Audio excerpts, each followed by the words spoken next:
Eu me sinto extremamente privilegiado de estar aqui com vocês mesmo. Quando recebi esse convite para ter esse tempo aqui, eu me senti muito honrado, me sinto um pouco acanhado de certa forma. Eu prego e falo do Evangelho e tenho a providência de Deus de estar na frente de pessoas desde os 17 anos. Mas 17, estou com 33. Cadê o pessoal das exatas aí? Quanto dá? Eu não sei. Quanto dá? 16, né? Esse negócio de gimnospermas, pteridófilas, matemática não é comigo. E esse tempo todo eu pedi para Deus me dar um temor santo de falar a sua palavra, de que sempre que eu tivesse diante do povo de Deus, eu tivesse esse temor de realmente buscar algo do coração dele para dividir. Mas a ansiedade, preocupação, nervosismo, graças a Deus nunca tive, assim, raramente, porque é diferente esse temor de um nervosismo. Confesso que fazia tempo que não ficava um pouco apreensivo, de verdade, me sinto um cordeirinho aqui no meio dos leões, esse povo sedento por alguma coisa. Aí eu falo, Deus, o que é que o Senhor quer falar? Né? E eu preciso dar uma boa notícia. Eu creio da parte de Deus que eu tenho algo para dividir com você que pode transformar a sua vida hoje. De todo o meu coração. Eu vou hoje rasgar o meu coração e falar aquilo que eu tenho certeza que pode ser um divisor de águas para a sua história. Para a sua história. Eu não sei qual é a sua idade, eu não sei qual é a construção daquilo que você tem vivido de história, de família, mas eu tenho certeza que hoje pode ser um dia que vai marcar a sua vida para o resto dela. Tem alguém disposto a ouvir a voz de Deus aqui hoje? Amém? Esse tema, para mim, é apaixonante, falar de futuro.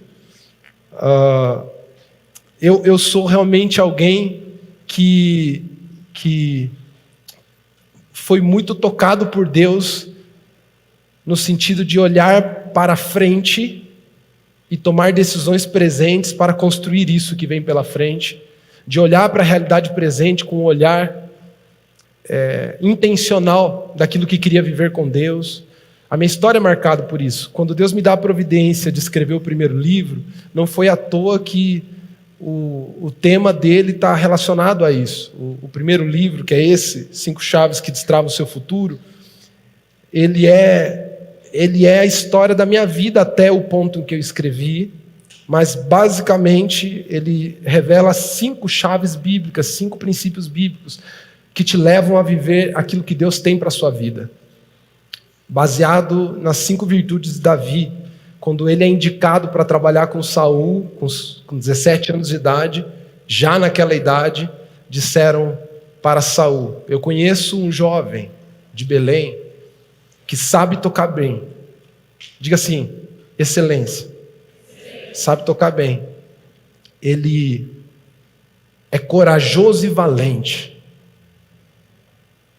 Ele é sisudo em palavras, de boa aparência. Olha a pessoa que está do lado aí, de boa aparência, tá? E quinto, o Senhor é com ele. O Senhor, a quinta virtude, ele era cheio da presença de Deus. E esse livro são sobre essas 5 virtudes e a profundidade bíblica que há nessas 5 virtudes, por toda a narrativa bíblica. Não somente na vida de Davi, nós vemos na palavra de Deus que você precisa de excelência, precisa de coragem, você precisa de virtude na linguagem, na comunicação e dominar as palavras. Você precisa prestar atenção no teu corpo e naquilo que você comunica com a sua aparência. E por último, você precisa, não menos importante, ser cheio da presença de Deus. Ontem nós fomos enriquecidos aqui pelo Léo, que dividiu o coração dele. Vocês foram tocados ontem aqui? Foram inspirados a buscar mais da presença de Deus? Eu fui, e foi uma bênção, e eu creio que Deus tem algo especial para você hoje. Esse livro está lá depois, tem também o Resgate da Família. Se eu fosse você, lia esse livro. Ele pode salvar a tua casa mesmo, a tua família. Ele é preventivo, ele é remediar, ele é um remédio, E para quem ainda nem tem família, tá solteiro aí, se eu fosse você, se preparava antes de construir uma baseada em princípios daquilo que Deus tem para a sua vida. Eles estão lá, depois no final você pode pegar lá, tá bom? Vamos ouvir a palavra de Deus? Vamos ouvir a Deus? Abra sua Bíblia em Abacuque. Te peguei, né? Pastor Abacuque, onde que fica isso aí? Meu Deus! Tem na Bíblia de comer? Abacuque parece ser comida de outra região, né? Vamos comer um abacuque? Né? Então, é um livro da Bíblia. É um livro da Bíblia. Abacuque, capítulo 2. Fica atrás de Lourescências, para quem não sabe. Tem gente procurando Lourescências. Ai. Abacuque, capítulo 2, versículo 2. A palavra de Deus diz assim: Então o Senhor me disse: escreva minha resposta em tábuas, para que se possa ler depressa e com clareza. Esta é uma visão do futuro. Descreve o fim, e tudo se cumprirá. Se parecer que demora a vir, espere com paciência, pois certamente acontecerá, não se atrasará. Eu quero ler de novo a partir do esta é. Né?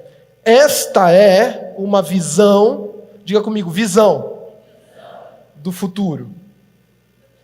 Descreve o fim e tudo se cumprirá.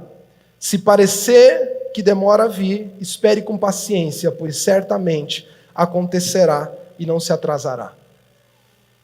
Eu sou apaixonado pelo tema futuro, propósito de vida e pensar naquilo que Deus tem para nós à frente. Eu creio que essa é um dos grandes temas que você pode dedicar à sua vida de certa forma. Eu acho que isso é importante. Eu acho que é realmente muito importante olhar para frente com intencionalidade, construir, semear. Nós falamos aqui ontem sobre plantar, sobre planejar, e tudo isso é maravilhoso e eu acho que isso é fundamental. Mas eu estou ficando incomodado nos últimos tempos porque isso tem criado um paradoxo, isso parece que tem criado um tipo de conflito que não está batendo para mim. Tem algo que está me incomodando quando eu olho para as pessoas, quando eu lido com as pessoas, quando eu olho até inclusive para a comunidade, para a igreja, e algo não está batendo nesse tema de pensar no futuro, planejar, se construir, porque, olha só, eu estava lendo um estudo recentemente a respeito do nível que nós chegamos como humanidade, e se você não sabia, se você é pessimista, reclamão, e acha que a vida está uma droga, nós vivemos na melhor época da humanidade de toda a história. Hoje, como humanidade, nós vivemos o melhor que o homem já viveu.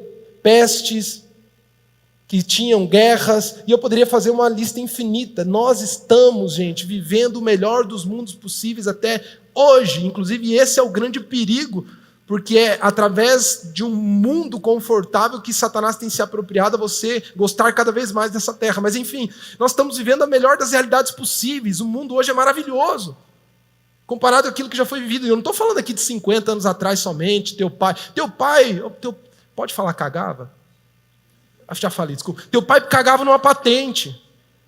Teu pai lá no sítio, lá ele ia lá e fazia número 2 numa patente. Pegava um sabugo lá, dava um higienizado, um negócio lá. Meu irmão, há 100 anos atrás, as pessoas morriam de enfermidades bobas, como hoje nós podemos prevê-las, viver uma vida totalmente saudável. Tua farmácia, você vai na farmácia lá, tem acesso à saúde de certa forma, e nós vivemos o melhor dos mundos possíveis, e nós vivemos hoje não somente com essa condição de vida, como a humanidade nunca foi tão preparada para viver o que vem pela frente. Olha só, nos últimos anos tem crescido, por exemplo, e explodido no mundo inteiro a cultura da alta performance. Isso vem principalmente se propagando nos Estados Unidos, a partir da década de 50, especialmente, 60 e 80, isso vira tema, sabe, de universidades, de forma forte, contundente, literatura. Os livros mais vendidos hoje, por exemplo, no Brasil, todos eles, os mais vendidos que estão no topo da lista, a grande maioria são de desenvolvimento pessoal, alta performance, são de inteligência emocional, como ter uma vida melhor, milagre da manhã. E você abre o Instagram, está todo mundo pensando em como ter uma vida preparada, como construir seu futuro, planejamento financeiro. Vocês viram o tanto de pessoas que entraram na Bolsa nos últimos anos? Alguém sabe disso? O número no Brasil é explosivo, ou seja, só pessoas que começam a pensar em futuro, começam a aplicar, a investir, pessoas que estão se preparando. Nunca se viu tanta gente cuidando da saúde, nunca se viu tanta gente pensando em dieta, pensando em... Você vê adolescentes, esses dias nós fomos fazer o lanche dos adolescentes lá na igreja, e tinha alguns que não comiam chocolate. Chocolate. Meu irmão comia até pedra quando era adolescente. Eu não comi chocolate, porque é doce, não é bom, sabe? O processo insulínico. Cala a boca, sabe? E nunca se viu a geração tão preparada, tão pensando no futuro, sabe? E planejamento, e plano de ação. A pessoa tem o plano de 5, 10 anos. Ontem eu fiquei até meio apavorado, né? 7 anos, 10 anos. Isso é maravilhoso. Uma geração da alta performance, do desenvolvimento pessoal, da cultura de acordar às 5 horas da manhã, tomar um café, fazer um story, voltar a dormir, sabe? Essa cultura de estar preparado. Mas ao mesmo tempo, nunca tivemos uma geração tão ansiosa. Nunca tivemos uma geração tão ansiosa. O Brasil ocupa hoje o ranking de primeiro lugar em ansiedade no mundo. O que está acontecendo? Não faz sentido.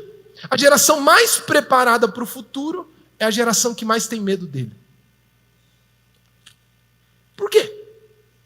Isso me cria algumas angústias. Olha, o jovem, na verdade, ele é ansioso pra caramba, por estágio da vida. Eu e a Mara pastoreamos jovens, a maior parte do nosso ministério, jovens e adolescentes, boa parte de jovens e adolescentes também. Então a gente viveu isso por muitos anos. Todos os aconselhamentos, todas as conversas estavam, sabe?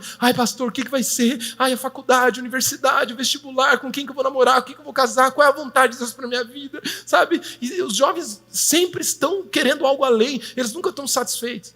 Está solteiro, quer namorar. Está namorando, quer casar. Está casado, quer morrer. Eles nunca estão satisfeitos, sempre querem algo a mais. As meninas, eu sempre brinco isso, as moças com 15 anos de idade, elas estão sempre, sabe, né? Elas estão naquela fase de relacionamento em que ela está com a corda toda, sabe? Então, o versículo dela é aquele de Mateus 22, muitos são chamados, mas poucos escolhidos. Né? Tá por cima. De repente chega aos 20 por aí, as amigas já estão se encaminhando e tal. O versículo muda já, aquele de Tessalonicenses. Observai a tudo e retém o bom. Já mudou. Passou dos 30, já é Mateus 11, 28. Vinde a mim todos que estão cansados e sobrecarregados, que eu vos aliviarei. Passou dos 40, já é João 6. Os que vierem a mim de maneira alguma lançarei fora. Jamais.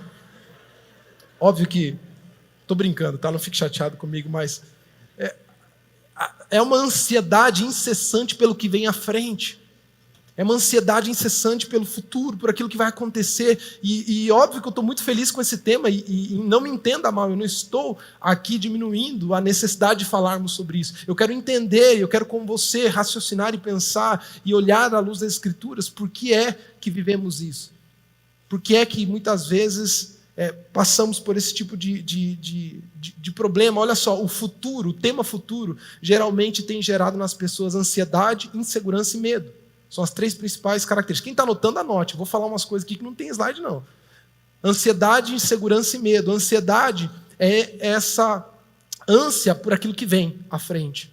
Insegurança é uma falta de confiança pelo que vem à frente. E medo é uma paralisia. Inclusive, as consequências dessa ansiedade, dessa insegurança e desse medo é exatamente, primeiro, precipitação. Primeira consequência dessa ansiedade, dessa insegurança, desse medo pelo futuro é precipitação. Antecipar-se em decisões que ainda não deveriam ser tomadas. Enfiar-se em buracos que você não deveria ter entrado. Quantos não entraram em relacionamentos que não deveriam ter entrado por ansiedade, por insegurança e por medo? Achou que ia ficar solteiro, achou que ia morrer solteiro. Vai esse aqui mesmo, está respirando, está bom. O coração bate, vai esse aqui mesmo. Sabe? E diminui seus critérios. Precipita-se. Quantas pessoas já se precipitaram em entrar em um curso, em mudar de curso, e trocar de curso, e fazer o curso, e mudar de curso? Tem gente que já tem mestrado em trocar de faculdade, sabe? Ele pode dar aula de como fazer isso, porque é uma confusão, que é a segunda área. É uma confusão, não se sabe o que quer. Ora, a pessoa... Eu conheci um rapaz uma vez, que era, cada semana ele tinha um projeto de vida. Cada semana, pastor, tem uma ideia. E isso, eu vou quebrar aqui, vou fazer aqui, nós vamos fazer acontecer. Semana que vem era outra. Isso é uma confusão de não saber o que quer. Porque aquele que, inclusive foi citado ontem, para quem não sabe para onde vai, qualquer caminho serve. É uma busca incessante de encontrar qual é a saída, ou qual é o meu caminho. E talvez você já passou dessa idade de juventude, mas ainda sente esse tipo de ansiedade, insegurança e medo que tem te levado à precipitação, à confusão, ou à paralisia, que é o último efeito. Quem não é precipitado e não fica confuso, tem um efeito também tão ruim quanto, que é a paralisia. Tem gente que, por não saber o que vem pela frente, por não ter certeza do que vem pela frente, e não ter convicção do que viver pela frente da vontade de Deus para a sua vida, paralisa. Você já conheceu alguém que não consegue avançar, está travado há anos, porque ele quer tomar a decisão certa? Quem já viu essa pessoa? Não, eu não quero errar, pastor. Quantos anos você não está querendo errar? Faz uns 10, mas eu não quero errar. É tão ruim quanto. E isso é terrível. Eu fico pensando, da onde que vem isso? Em 1989 se lança um filme chamado Back to the Future, o 2. Back to the Future 1, ou De Volta para o Futuro 1, foi em 85, foi o ano que eu nasci, em 89, lança o 2, e o 2 é uma continuação dessa história. Alguém já assistiu De Volta para o Futuro aqui? Quem já assistiu? Então, vocês vão lembrar De Volta para o Futuro. É uma narrativa de um doutor cientista que cria uma máquina do tempo num carro.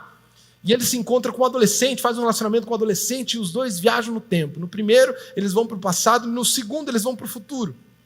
E o Marty, e o acho que é Doc Brown, Dr. Brown, alguma coisa, e o Marty e a namorada do Marty McFly, eles viajam para o futuro, e eles entram no carro, aqueles filmes bem Sessão da Tarde, Herbert Richards, sabe, com aquelas dublagens, né? Oh, Marty, vamos lá, temos que ir para o futuro, sabe, aquelas coisas assim. Quem assistiu na Sessão da Tarde é legal, né? Aquelas dublagens é boa. E aí eles viajam para o futuro. Oh, meu Deus, temos que chegar lá. O que pode acontecer, Marty? Sabe? E eles chegam no futuro. E o legal desse filme é que, quando eles chegam lá, eles se deparam com uma realidade. Se eu não me engano, eles viajam para o ano de 2015. Eles estavam na década de 80, viajam para o ano de 2015. E o Marty, agora, ele vai se encontrar com ele adulto. E a realidade daquele tempo, de 2015. E, de repente, ele vê skates que flutuam por um processo magnético, sem rodinha, doido, né? Uns tênis que se amarram sozinhos. Inclusive, a Nike fez esse protótipo com uma automação para se prender. E uma loucura, sabe? Mas o mais incrível e mais impactante, né, desse filme é que ele tem um encontro com ele mesmo e com a sua realidade futura. E, inclusive, o doutor alerta, ele fala, você não pode falar com ninguém, você não pode, porque isso pode criar mudanças cósmicas e pode criar confusões. Raios me partam, Marty, não fale com eles, sabe? Nesse jeito assim, e de repente tem uma história, eles voltam. E eu lembro quando eu assisti esse filme.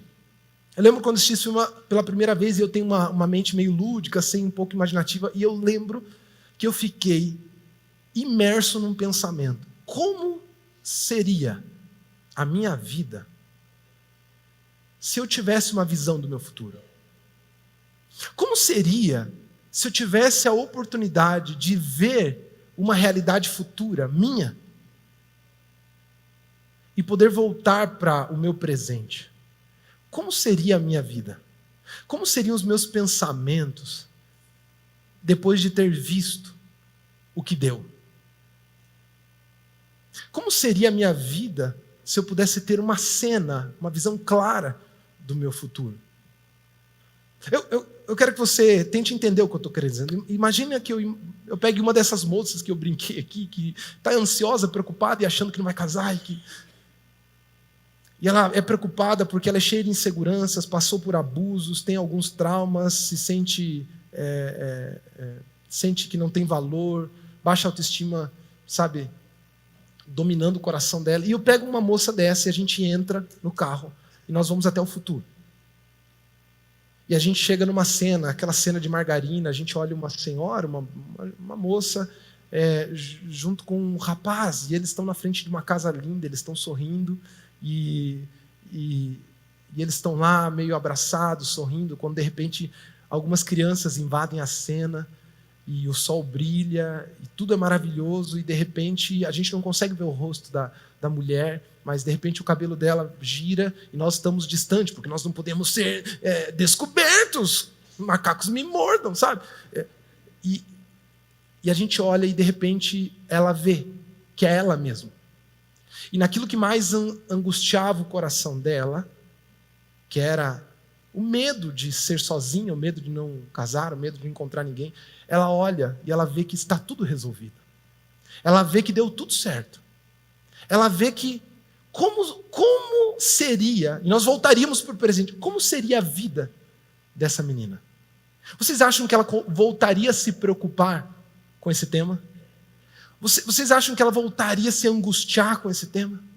No mínimo, ou no máximo, perdão, ela não ia querer ver a hora disso acontecer, mas não ia ter mais medo. Muito menos insegurança, e muito menos confusão. Porque a visão clara do futuro traria um tipo de impacto ao coração dela diferente. E óbvio que eu estou aqui ilustrando com um filme que nem existe, com uma máquina do tempo que nem existe. Mas quando eu olho para a palavra de Deus, eu vejo um Deus que fala sobre o futuro e nos dá a visão dele. E através da revelação bíblica nós podemos perceber, e aí eu chego a uma conclusão. Quando eu olho para essa geração, preparada para o futuro, mas ao mesmo tempo imersa numa confusão, numa ansiedade, numa falta de direção e propósito, eu vejo claramente que o que nos falta para vivermos uma vida plena, segundo a vontade de Deus, é visão. Eu vou repetir, o que nos falta é visão. Uma visão de Deus para a nossa vida. Fala assim comigo, eu preciso de uma visão de Deus para a minha vida. Vamos lá, como alguém que acredita, fala de novo, eu preciso de uma visão de Deus para a minha vida. Provérbios capítulo 29, verso 18 diz assim, por falta de visão o povo se corrompe. Aplique isso para a sua vida.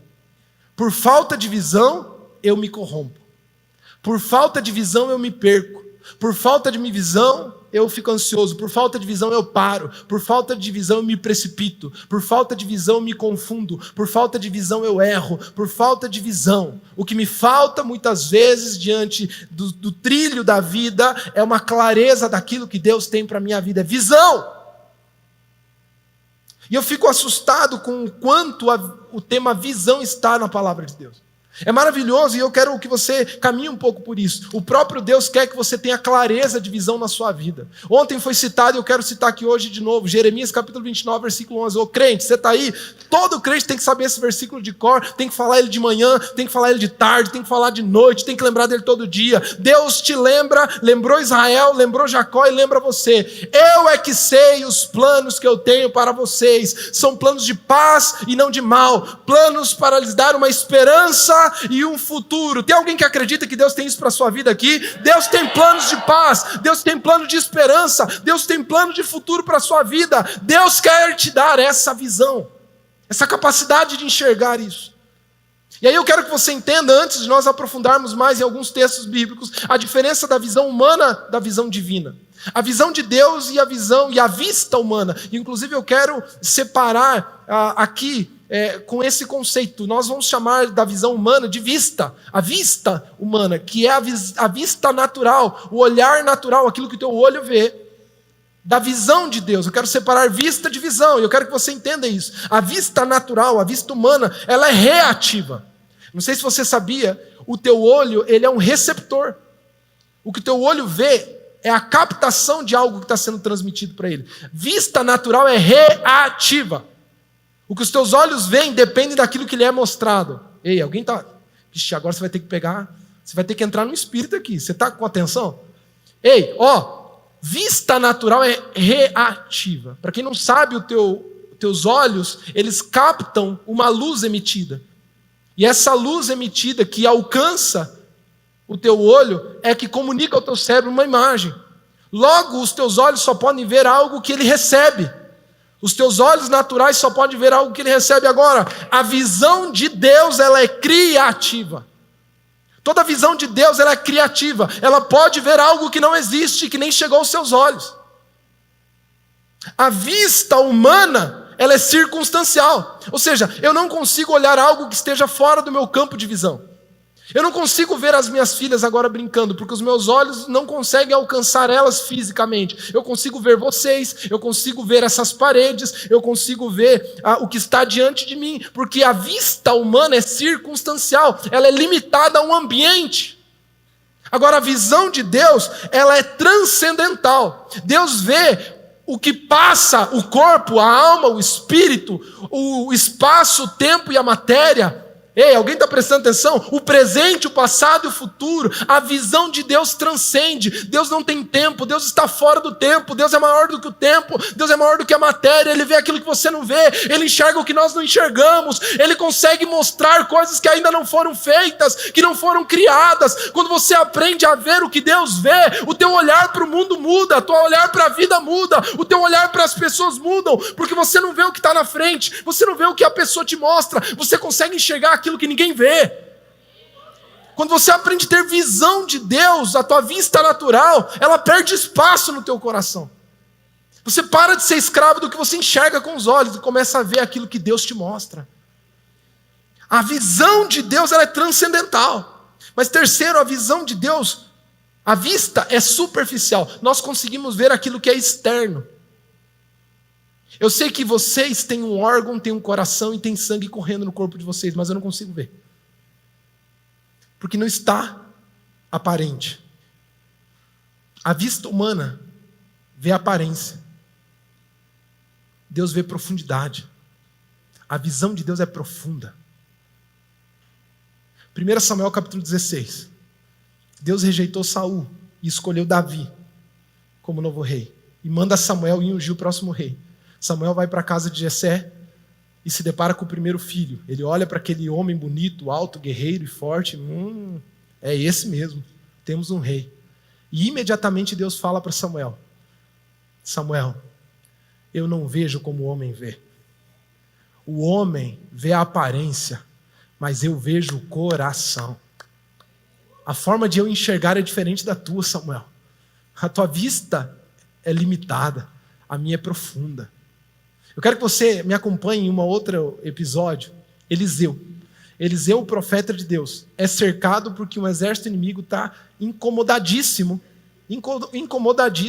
porque Eliseu está sabotando os planos do inimigo, revelando coisas para o rei, e isso faz com que ele tenha estratégias militares de defesa. Esse é o problema de ter o profético, sabe? Porque ele sempre está vendo o que os outros não veem, ele está antecipando, e ele está vendo, e ele está enxergando, ele está discernindo, e Eliseu está o tempo todo discernindo, e de repente, quando descobre que Israel consegue se defender por causa de Eliseu, o exército inimigo manda uma tropa para cercar Dotã, onde Eliseu está, na casa dele, e cercam com carros e cavaleiros, e um exército militar, uma tropa militar, para ir pegar e matar Eliseu. Quando o servo de Eliseu sai pela manhã e olha, e se assusta com aqueles cavaleiros, com aqueles cavalos e com tudo aquilo, ele entra em desespero, ele fala: meu Deus, olha só, nós vamos morrer, profeta, e agora já era, acabou para nós. E o que o profeta responde? Olha o que Eliseu responde: não tenha medo, aqueles que estão conosco são mais numerosos do que eles. Aí o menino olha: quem está com a gente? Não tem ninguém, nós estamos nós dois. É 300 de Esparta agora? Não assisti esse filme não, eles morrem no final. E Eliseu diz: Eliseu orou e disse: Senhor, abre os olhos para que ele veja. Ele não está vendo, tadinho. Está vendo o quê, seu doido? Então o Senhor abriu os olhos do rapaz. Olhos naturais, gente? Então o Senhor abriu os olhos do rapaz, que olhou e viu colinas cheias de cavalos e carros de fogo ao redor de Eliseu.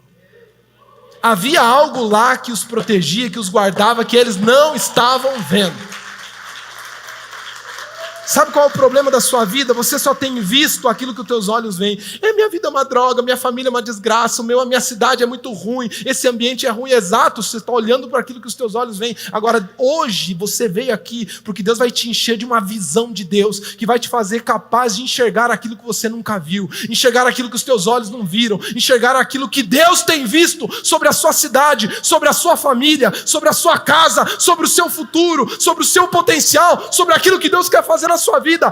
Tem alguém aqui que quer enxergar com os olhos de Deus aqui? Eu não quero sair daqui olhando da mesma maneira como eu tenho visto. Deus vai te carregar de visão de Deus hoje. Mas eu sou apaixonado por essa história. Quando Abraão no capítulo 12, Gênesis capítulo 12, ele é chamado por Deus. A palavra de Deus diz em Gênesis capítulo 12, quando Deus fala com Abraão: Abraão, sai da tua casa, da casa dos teus pais, sai da terra onde você vive, e vá para a terra que eu te mostrarei. Farei de ti uma grande nação. Abençoarei os que te abençoarem, amaldiçoarei os que te amaldiçoarem, e de ti, ou por ti, todas as famílias da terra serão benditas. E Deus faz essa promessa que de Abraão, com 75 anos de idade, viriam nações. E Deus estava sendo literal em relação a isso. Ele teria uma descendência extremamente numerosa. Chega ao capítulo 15. 20 anos se passam e Abraão ainda não tem filhos. No capítulo 15, Abraão está indignado. Mas está indignado, mas indignado. Quando você abre o capítulo 15, você lê Abraão e fala: que filho o quê? Deus, o Senhor falou que eu vou ter descendentes, que eu vou ter filho, que eu vou ter isso. Que história é essa? Faz 20 anos que eu estou aqui peregrinando, vou para um lado, vou para o outro. Já saí da casa do meu pai, 20 anos. E quem é herdeiro hoje na minha casa é um mordomo. Eu não tenho nem filho, não tenho nada. Eu vou deixar minhas coisas para os outros, porque não existe herança. Nessa hora Deus diz: Abraão, sai da tua tenda. A Bíblia diz que Deus, em sonho, fala com Abraão e dá uma visão. Fala comigo, visão. Sai da tua tenda. Você precisa sair do ambiente de limites para poder enxergar aquilo que Deus enxerga. Ele diz: sai da tua terra, da tua tenda e olha para o céu. Olha para as estrelas. Pode contar? Você pode contar, Abraão? Não posso. Conta, Abraão, vai, tenta. Assim será a tua descendência. E Deus deu uma visão para Abraão. A partir disso, a palavra de Deus diz que nesse instante, pela primeira vez, eu creio, porque a Bíblia faz questão de ressaltar, Abraão creu, e porque creu, isso foi lhe imputado como justiça. O que eu quero que você entenda é, a justiça, até então, acreditava-se, ou talvez você acreditava que era o aceite de Deus pelas obras que eu fazia. E Abraão tinha saído da tenda, da casa dos seus pais. Abraão tinha saído do lugar onde ele habitava, mas ele ainda não cria de verdade que seria pai de multidões. Porque a Bíblia diz que naquele instante Abraão creu, e é nesse momento que isso foi lhe creditado como justiça. Foi quando ele teve uma visão que tudo mudou no coração. Alguém está entendendo o que eu quero dizer aqui? Foi quando de repente ele enxergou o que ele não tinha visto até então. É que algo no coração dele mudou. Nós precisamos de uma visão de Deus para a nossa vida. Deus quer te dar uma visão. E hoje Deus vai impulsionar o teu coração a olhar a tua vida e aquilo que Ele tem para você de uma forma que você nunca enxergou. Visões de Deus serão liberadas aqui nessa manhã. Eu tenho certeza da parte de Deus. Tem alguém que acredita nisso e diz amém? Agora, Rony, eu preciso ter uma experiência sobrenatural. Deus, na palavra de Deus, nos mostra que existem muitas visões, no Velho Testamento especialmente, e no Novo Testamento, visões sobrenaturais. Nós vemos basicamente alguns tipos de visões, visões celestiais, visões de revelações celestiais, de pessoas que viram anjos, pessoas que viram portas dos céus abertas. Jacó viu uma escada que ligava ao céu, anjos. A primeira escada rolante da história foi Jacó que viu, subindo e descendo, sabe? Visões celestiais, ou visões sobrenaturais, como a de Abraão, que viu o futuro. Isaías teve uma visão de Deus e aquilo tocou ele. Nós vemos várias experiências sobrenaturais. Mas visão não é somente uma experiência de êxtase ou uma experiência que te toque sobrenaturalmente. Visão é a capacidade de ver aquilo que Deus vê. Tem um cara que teve uma visão incrível na vida e na história da palavra de Deus, que ele nunca teve uma visão sobrenatural. Neemias. A visão de Deus na vida de Neemias foi discernir aquilo que ardia no coração de Deus. Neemias, quando ele ouve como está a situação do seu povo, o coração dele é ferido por compaixão pelo seu povo, ele chora e lamenta, ele entra no jejum, ele ora, e aquela angústia, a Bíblia não diz que Deus falou com Neemias, que um sonho falou, Neemias, quero você como líder, sabe? A Bíblia não fala nada que Deus falou com Neemias. Neemias ouviu a situação, ele olhou para a realidade, ele olhou para uma circunstância, ele falou, eu não quero que essa circunstância continue, eu não creio que Deus queira que essa circunstância continue, por isso eu preciso fazer alguma coisa. E a visão de Deus na vida de Neemias foi gerada pela sua compaixão e pelo olhar diferente para a realidade. Por isso que eu quero que você entenda, você não necessariamente precisa, não que você não pode ter, isso é maravilhoso quando você ter uma experiência sobrenatural para dizer, eu tive uma visão de Deus para a minha vida. Você só precisa começar a olhar para a realidade com os olhos de Deus. Tem gente que está esperando um sonho,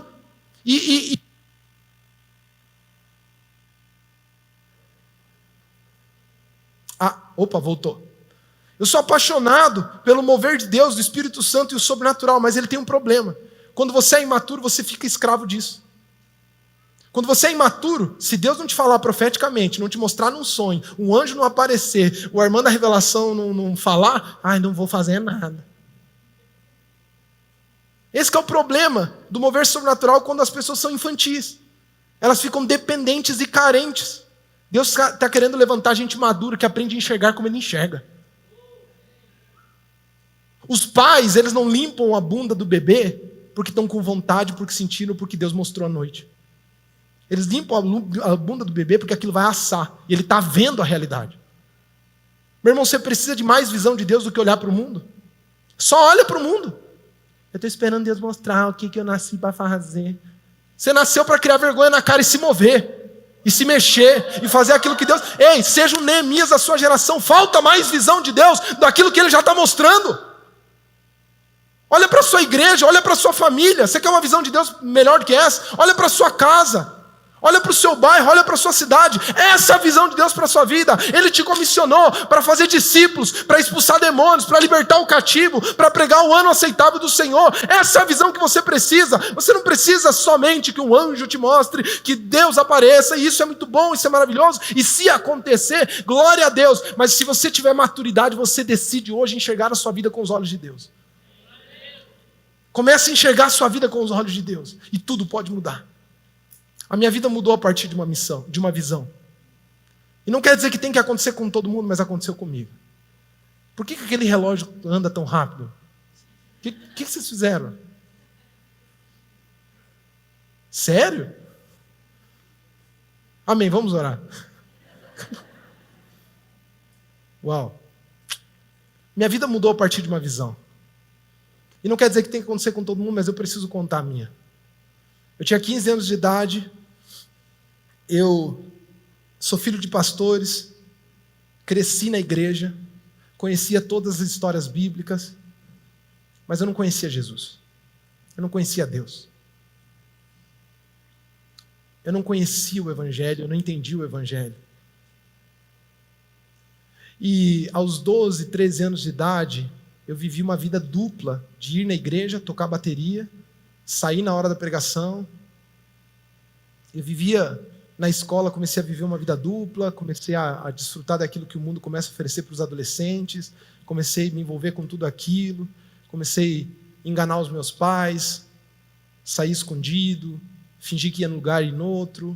Eu comecei a viver essa vida de adolescente, que tinha uma religião, a família tinha uma religião.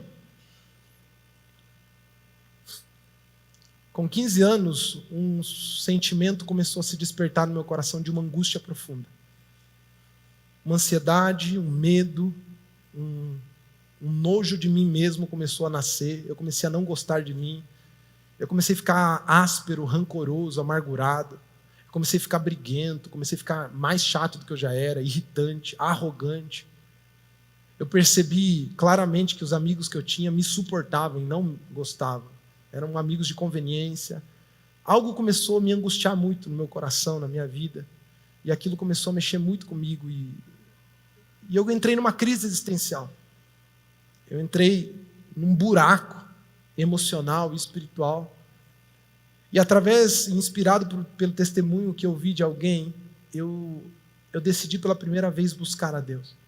Eu lembro que eu estava numa segunda-feira saindo do trabalho, eu trabalhava numa loja de instrumentos musicais aqui na Avenida Brasil, e eu fui a pé. Nós morávamos no bairro Neva, aqui de Cascavel, eram uns 3 quilômetros. Eu fui a pé pela primeira vez na minha vida, orando e clamando e falando: Deus, será que o Senhor existe? O Senhor é real? O Senhor tem algo para a minha vida? Isso que meus pais viveram e que eu vi, será que isso faz sentido? E era uma angústia, e eu segurava o meu choro na rua para ninguém ver, mas eu não via a hora de chegar em casa. Quando eu cheguei em casa, era umas 6:30 da tarde, eu largo a minha mochila num canto, eu me ajoelho na cama pela primeira vez na minha vida, e eu começo a orar de todo o meu coração. E eu começo a chorar. E as primeiras 2 horas daquele momento foi de quebrantamento, de arrependimento, de um pouco misturado com remorso, com raiva, com culpa. E eu comecei a despejar o meu coração, um coração ferido de 15 anos de idade, que tinha muitas coisas, muitas dúvidas, muitas angústias. Eu derramei meu coração ao Senhor. E eu já estava lá umas 2 horas naquela experiência amargurante mesmo, ruim, não estava nada agradável, estava ruim. Era tipo um remédio amargo que saía pela minha garganta, ao contrário de entrar, era algo que cada palavra que eu soltava, cada frase, rasgava meu coração, e eu chorava desesperadamente, nem sabia exatamente pelo quê. Quando de repente, passado de umas 2 horas, algo aconteceu. Eu tive 2 momentos marcantes nessa experiência. O primeiro, que aquele sentimento de culpa, de pressão que eu estava sentindo foi transformado por um tipo de abraço, de aconchego e de paz que eu nunca tinha experimentado na minha vida. Foi pela primeira vez eu senti Deus. Eu senti no meu corpo, eu senti na minha experiência, eu senti na minha alma, eu senti um abraço de um pai que me entendia, me compreendia, me amava, e não havia música de fundo, não havia um teclado tocando, ninguém me passou o plano da salvação, mas de repente tudo fez sentido para mim. Foi como se Jesus na cruz realmente passou a ter sentido, e eu compreendi aquilo que Deus tinha para a minha vida, e eu me senti amado, e eu entendi que eu era aceito, e que eu precisava me arrepender dos meus pecados, e que a partir daquele momento eu me tornaria um filho de Deus, e aquilo explodiu na minha mente, tudo mudou a partir daquilo. Mas uma segunda experiência aconteceu. Quando eu já estava mais ou menos 1 hora depois desse êxtase, dessa experiência, agradecendo, chorando, louvando, e daquele jeito que eu não sabia como fazer direito, porque por mais que eu tinha tido experiências religiosas, eu nunca tinha experimentado sinceridade diante de Deus. Algo aconteceu. Eu não posso dizer que foi místico, que foi sobrenatural, eu estava de olhos fechados, orando, assim como imagens passam na nossa cabeça quando você está de olhos fechados orando. Passam imagens na sua cabeça, só que algo aconteceu, foi como um sonho. Foi como um sonho, eu estava de olho fechado. E assim como um sonho, cenas aleatórias, que não necessariamente tem uma linha narrativa organizada, mas eu comecei a ver algumas coisas, e basicamente eu tive uma visão do meu futuro. E das coisas que eu via, 2 foram as mais gritantes. Eu olhei e eu olhava para mim, eu estava com a mesma aparência que eu tinha na época. Era eu, só que eu sabia que aquilo era anos na frente. E de alguma forma eu estava feliz, e a minha vida familiar era uma bênção. Eu não vi o rosto dela, eu não sabia que era Maiara. Inclusive Deus podia ter facilitado, já mandava o WhatsApp, já encurtava um trabalho do caramba, né? Mas eu não vi quem era, não vi rosto, não vi nada, mas eu estava casado, eu estava feliz, eu era feliz, eu não vi filhos, não vi crianças, mas eu estava satisfeito naquilo, e havia alegria, havia abundância, e eu via mais do que tudo isso, havia vontade de Deus naquela cena, e eu vi, uau! E de repente essa cena se misturou. Eu tinha 15 anos de idade, meu irmão, eu quero abrir um parênteses. Até então, eu só tocava bateria, ia na igreja, entrava e saía, queria ir embora o mais rápido possível, ficava zoando o tempo todo. Eu nunca desejei, planejei, imaginei pregar, falar, ensinar, nunca passou pela minha cabeça, mas eu tive uma visão. E quando eu vi uma realidade de uma grande quantidade de pessoas, uma multidão, e eu estava falando. E aquilo que eu falava impactava e transformava a vida delas, e acredite, é desconfortável para mim contar o que eu estou contando, porque eu sei o que você pode estar pensando. Parece arrogante, parece que eu estou querendo, de alguma forma, me ensoberbecer, alguma coisa assim. Eu sei que parece, mas eu senti da parte de Deus dividir isso com você. Foi a minha experiência, e eu vi. E eu tive essa cena, eu tive esse olhar sobre o meu futuro. e minha vida mudou. Era uma 00:30, aquela experiência acabou, eu estava há 4 horas largado. Minha vida nunca mais foi a mesma. Imediatamente, algo aconteceu comigo. Uma semana depois, eu chamei todos os meus amigos, inclusive alguns deles estão aqui. Estão aqui, ó. O Zé está aqui, o Rafael está aqui. Tem mais alguém que estava lá? O Jean está aí? Não, né? Então, alguns estão aí. Eu chamei uns 5 amigos que nós tínhamos na igreja, nós éramos todos adolescentes, tudo perdido, tudo estava filho de crente que vai na igreja, mas, sabe? Vocês conhecem? Vida torta. E eu chamei eles para minha casa. Não existia célula, pequeno grupo, não existia nada disso. Meu irmão, eu era membro da Assembleia de Deus, estou falando disso há 17, 18 anos atrás. Eu chamo os meus amigos, nós vamos para o meu quarto. Eu falo, gente, eu preciso falar com vocês. Algo aconteceu na minha vida. Eu tive uma experiência com Deus e eu quero que vocês vivam o que eu estou vivendo. Eu quero que vocês conheçam o que eu conheci. Eu quero que vocês experimentem o que eu estou experimentando. Tudo mudou. Eu vi. Quando você vê, tudo muda. Quando você enxerga e começa a ver a vida com os olhos de Deus, tudo muda. A santidade parou de ser uma grande batalha na minha vida.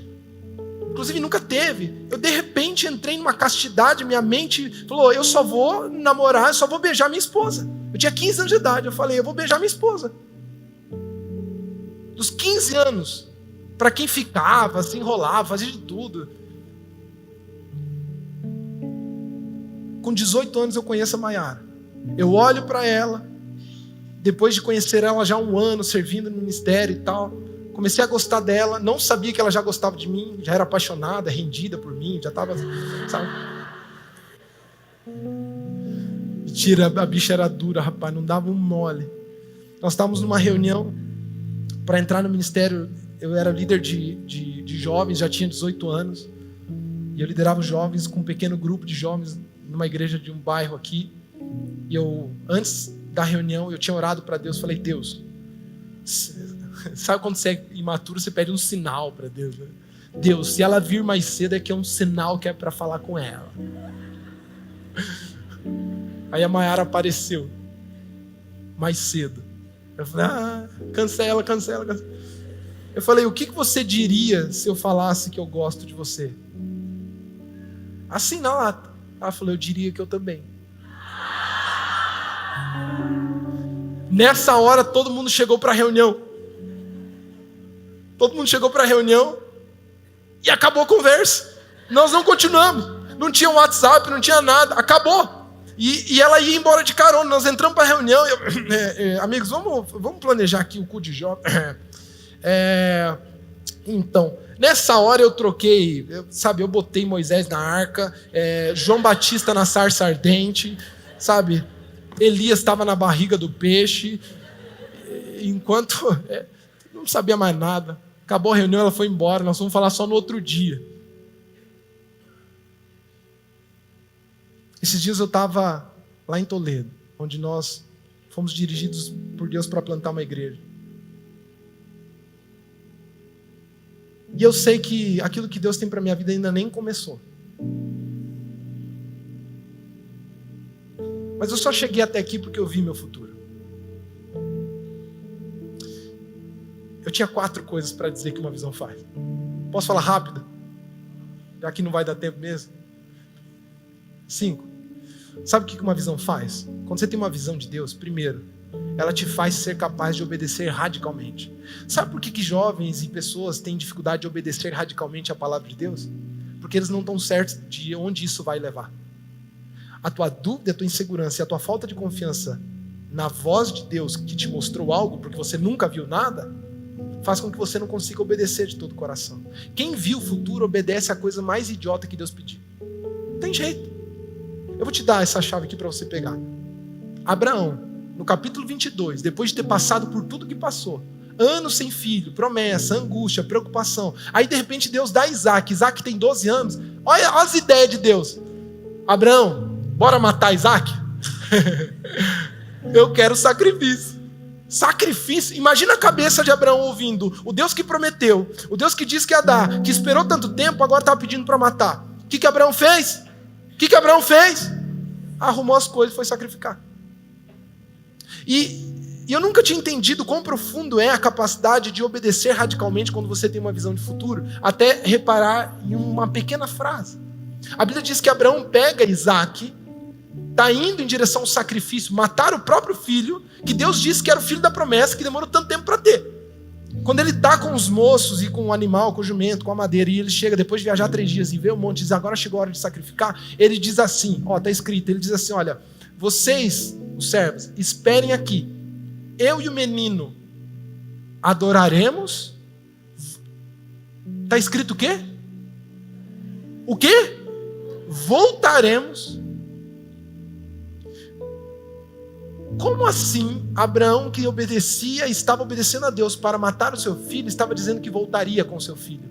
Hebreus capítulo 11 responde, diz que Abraão acreditava que nem que fosse das cinzas, porque era esse tipo de sacrifício que Abraão ia ter que fazer, matar e queimar o seu filho, ia ficar só cinza. A Bíblia diz que Abraão acreditava que nem que fosse das cinzas Deus traria de volta, porque ele já tinha visto o seu futuro. Deus já tinha mostrado. Não sei o que Deus vai fazer. Sabe qual é o maior obstáculo à obediência radical daquilo que Deus te pede? Primeiro, conveniência. Você não obedece porque não é conveniente para você. Segundo, você não obedece porque não tem lógica. Você começa a fazer... Toda vez que alguém, como pastor, me procura, pastor, queria ver o que você acha daqui do dízimo, o que você acha da ceia, o que você acha do batismo, e começa a usar argumentos lógicos, eu percebo que essa pessoa ainda não teve uma visão de Deus. Porque quando você está procurando muita resposta lógica para obedecer a Deus, é porque você ainda não viu o Deus que te mostra algo. Quando você vê, você não quer nem saber. Deus fala a coisa mais idiota, mais sem lógica, é a palavra dele, está sendo falado por ele. Fala, nós vamos para cima. É Deus que está mandando. Mas porque o que você viu sustenta essa obediência. Obediência é uma confiança sustentada na fé. Segundo, sabe o que acontece quando você tem uma visão de Deus? Você desfruta do processo. Você abraça o processo com paixão, sabendo que aquilo vai te levar a algo que Deus quer para a sua vida. Pode passar. Processo é o meio de Deus para te preparar para o seu futuro. Processo é aquilo que Deus faz para te deixar pronto para o que Ele quer. 4 coisas que um processo faz na sua vida. Quem está anotando, anota rápido. Um processo, primeiro, ele prepara o teu caráter. O processo de Deus prepara o teu caráter. Segundo, o processo de Deus... Uau, isso aqui é importantíssimo. Processo desenvolve habilidades. Processo te dá habilidades que você não tinha e que você vai precisar. O processo às vezes é ilógico, não faz sentido Deus te colocar onde Ele está te chamando, mas aquilo faz parte daquilo que Deus quer fazer. Terceiro, o processo, ele estabelece raízes. Ele faz com que você pare de ser oscilante, vacilante para alguém estável. Quantos precisam de estabilidade espiritual aqui da parte de Deus? Quantos precisam? Você precisa de um processo para te disciplinar. Um processo gera estabilidade. Você se enraiza na vontade de Deus e fala, não, daqui eu não saio. E por último, um processo põe para fora o teu coração. Ele revela teu coração. A Maiara de vez em quando faz uns tratamentos de pele lá, de vez em quando, coitada, tá precisando, né? Que ela fala, amor. Não, mas quando ela faz, passa um negócio que põe os cravos tudo para fora, né? Fala, nossa, você voltou pior do que você foi, né? Mas é porque aquilo faz parte. É ou não é? Quem já fez isso? Passa um produto que bota tudo para fora. É isso que o processo faz na sua vida. Ele põe para fora aquilo que está escondido, que precisa ser tratado e curado por Deus. Alguém está ouvindo o que eu estou falando? Tem gente que é no processo que se revela. E é por isso que você precisa dele. O processo bota o quão imaturo, o quão carente, o quão inseguro, o quão imoral, o quanto você ainda precisa ser tratado por Deus. Mas terceiro, uma visão te faz não desistir. Uma visão faz com que você não desista. Eu estava com a Maiara vivendo o pior momento da nossa vida, 6 meses de casado, e nós não tínhamos o que comer em casa. Nós estávamos pastoreando uma igreja pequena aqui na periferia de Cascavel, e nós tínhamos lá um pequeno grupo, pessoas que estavam lutando. Sabe, nós éramos recém-casados, eu tinha 23 anos, a Maiara tinha 22, 6 meses de casado, e chegou um dia em que nós tínhamos, eu não quero ser injusto com Deus, nós tínhamos o que comer, nós tínhamos um pouco de arroz, uma sacola de quiabo, que o irmão da igreja tinha nos dado. As pessoas não sabiam exatamente o que a gente está vivendo. E naquele período foi um dos períodos mais angustiantes da nossa vida. Teve um dia em que a Mara me pediu um sal. Mano, eu preciso de um sal. Era um domingo. Eu iria pregar à noite. Olha só, eu ia pregar à noite de um Deus bom, um Deus que provê, um Deus que cuida da sua vida. E a gente não tinha sal para comer. E ela me pede um sal, eu saio. Não tinha dinheiro nenhum. Não tinha dinheiro, não tinha conta, não tinha cartão, não tinha nada. E eu não tinha dinheiro para comprar um sal. Eu vou na mercearia na frente de onde a gente morava. Eu peço fiado e eles me negam. Uma angústia, uma tristeza tomou meu coração. Eu falei, que homem que eu me tornei. Eu não consigo dar comida para minha esposa de 6 meses de casado. Nesse período aconteceu algo e eu entendo o coração da minha sogra. Foi um coração de amor, de mãe, de desespero de ver aquilo. A minha sogra procura a Maiara. Ela estava estudando ainda na época para a segunda fase da OAB. Ela fala, filha, volta para casa. E eu sei que foi amor puro. Eu não tenho nada. Eu sei que é uma mãe desesperada em ver a situação da sua filha. E a Mara respondeu, mãe, não faz sentido, eu vou até o fim. Nós vamos até o fim. Num domingo desses, em que não havia o que comer, eu abracei a Maiara um dia no nosso quarto lá. E eu chorava, eu falava, Maiara, eu sei que isso vai passar. Eu sei. E ela falou, eu também sei. Porque a gente viu. Eu vi o que Deus vai fazer. Não acabou. Meu irmão, você precisa de uma visão de Deus para a sua vida. Você se torna inabalável.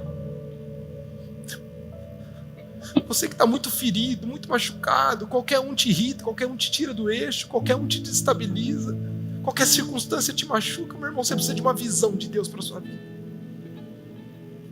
Paulo diz, em Atos capítulo 26, preso, ó rei Agripa, eu era fariseu, persegui os cristãos, era religioso, persegui os cristãos, agora me tornei um perseguido, e agora estou aqui com essas algemas.